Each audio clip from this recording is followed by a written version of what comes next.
السلام علیکم. زه یم بخت الله جان حسرت او تاسو ګورئ په پښتو پوینټ ټي وي باندې د نن ورځې تر دې دمه خبرونه.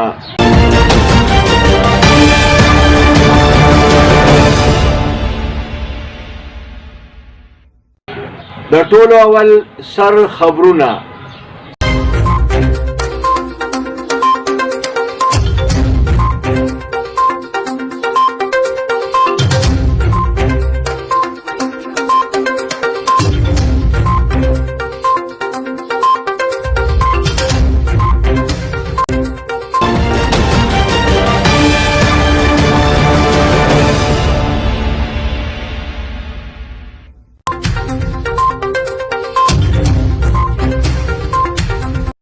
په ملک کې د کرونا وایرس د مریضانو شمیره 2,80,400 ته ورسېده.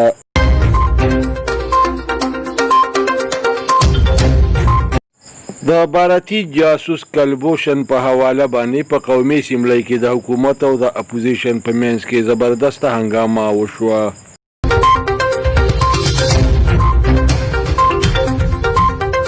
حکومت د بجلی په قیمت کې د یونټ په سر باندې 1 روپۍ 88 پیسې اضافه وکړه.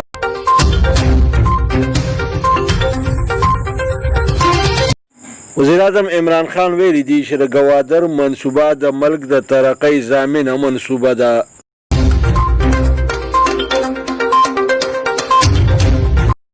د خیبر پښتونخوا وزیر اعلی د کمراټ نه د چتراله پورې د کیبل کار منصوبې اعلان وکړ.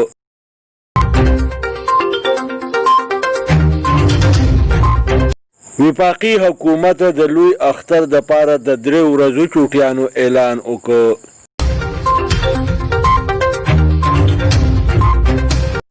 د 10 ګرامو سرو زرو قیمت 1 لک روپو ته ورسېده.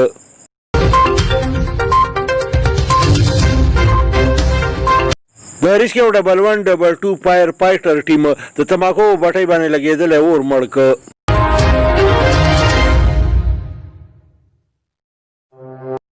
د ترکي د ډرامې التغرل د مین کردار هم شکل په کراچۍ کې را پیدا شو.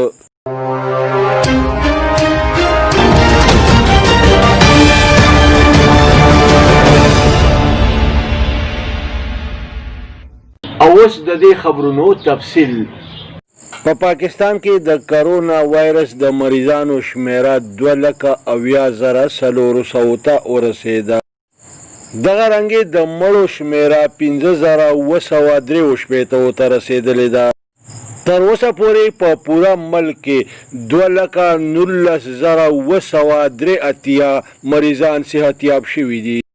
دا رنګې په پوره دنیا کې 1,55,221 مریضان ریکارډ شوي دي. دغه شان په پوره دنیا کې تر اوسه پورې کرونا وایرس 6,40,904 کسان وژلي دي. دغه رنګې په پوره دنیا کې 5,1,33,230 مریضان صحتیاب شوي دي. د بھارتي جاسوس کلبھوشن په حواله باندې په قومي اسمبلی کې د حکومتي او اپوزیشن ارکانو ترمنځ زبردسته هنګامه وشوه. په اجلاس کې د دواړه طرف نه د قومي اسمبلی ارکانو په یو بل باندې بد ټکونه وکړه. حکومت د بجلی په قیمتونو کې د یونټ په سر باندې 1 روپۍ 88 پیسې زیاتوالی راوستی دی. وزیر اعظم عمران خان ویلي دي چې د ګوادر منصوبه د ملک د ترقۍ ضمانت ورکوونکې منصوبه ده. د دې منصوبې د تکمیل سره به ملک د ترقۍ په لور ګامزن شي. د دې منصوبې سره متعلقه په ټولو منصوبو باندې د کار د تیزولو هدایات جاری کړه.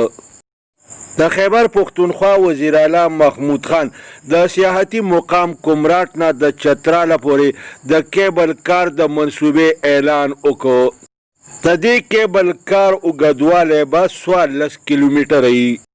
دا به د دنیا د ټولو نه اوچت او اوږد کیبل کار وي. د یو اندازې مطابق به په دې باندې 32 اربه روپۍ خرچه راځي. وزیر اعلی د سیاحت په حواله د اعلی سطحي اجلاس کې د دې منصوبې د پیپر ورک د تیارولو هدایات جاری کړه. په ملک کې د سرو زرو د 10 ګرامو قیمت د 1 لک روپو نه تجاوز وکړ. د سرو زرو د تولې قیمت 1,14,400 روپو ته ورسېده. وایي چې په ملکی تاریخ کې د سرو زرو دا قیمت د ټولو نه زیات قیمت دی. وفاقي حکومت د لوی اختر د پاره د 3 ورځو د چوټۍ اعلان وکړ. د دې اعلان مطابق به د جولای په 11مه د اګست په اولنۍ او 2مه ورځ باندې د لوی اختر چوټیانې وي.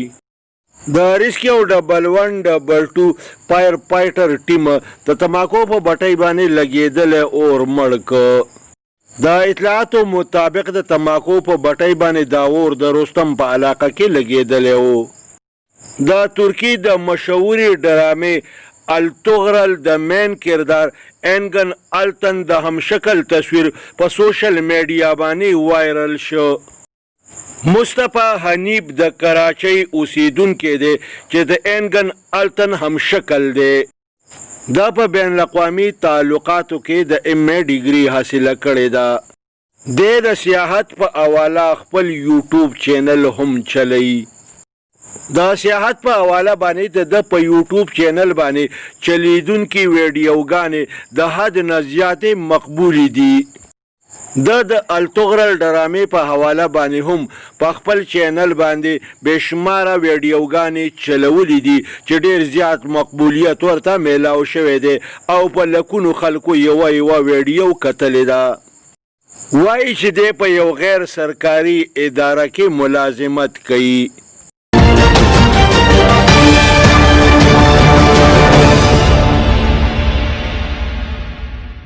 د دې سره د نن ورځې خبرونه پای ته رسي. ښاد او اباد اوسئ.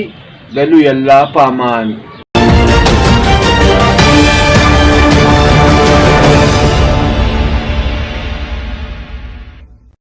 کتونکو پښتو فاین ټي وي سبسکرایب کړئ.